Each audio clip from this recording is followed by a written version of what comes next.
ಇನ್ನು ಮುಂದೆ ನಿಮ್ಮ ನೆಚ್ಚಿನ ಧಾರಾವಾಹಿಗಳ ಫುಲ್ ಎಪಿಸೋಡ್ಗಳು ಸನ್ ನೆಕ್ಸ್ಟ್ ಆಪ್ನಲ್ಲಿ ಮಾತ್ರ.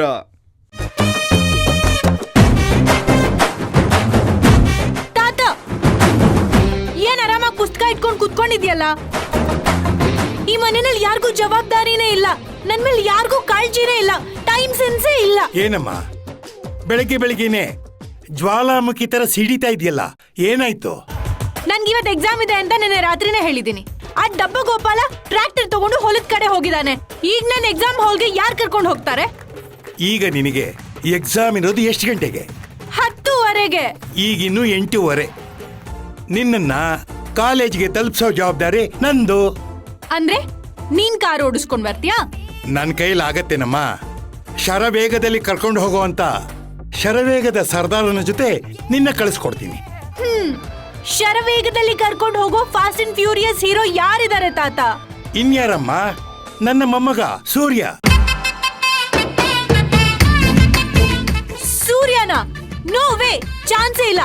ಆ ಫ್ರಾಡ್ ಜೊತೆ ನಾನ್ ಹೋಗಲ್ಲ. ನೋಡಮ್ಮ, ಮತ್ತೆ ನಿನ್ನ ಹಳೆ ಖ್ಯಾತೆ ತೆಗಿಬೇಡ. ತಾತ ಸುಮ್ನಿರಮ್ಮ. ಸೂರ್ಯ, ಸೂರ್ಯ.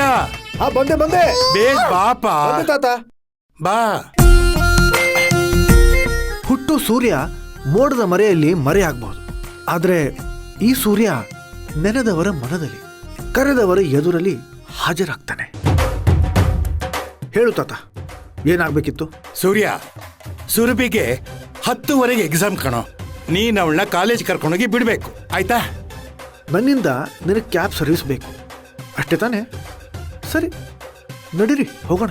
ನಾನು ನಿನ್ ಜೊತೆಗೆ ಬರಲ್ಲ. ನನಗ್ ನಿನ್ ಕಂಡ್ರೆ ಆಗಲ್ಲ.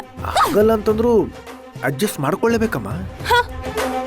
ನೋಡಮ್ಮ, ಪರೀಕ್ಷೆಯಲ್ಲಿ ಕೊಡೋ ಖಾಲಿ ಹಾಳೆ ಮೇಲೆ ನೀನು ಕೇವಲ ಉತ್ತರಗಳನ್ನ ಬರೆಯಲ್ಲ, ನೀನು ನಿನ್ನ ಭವಿಷ್ಯನೇ ಬರ್ಕೋತೀಯ.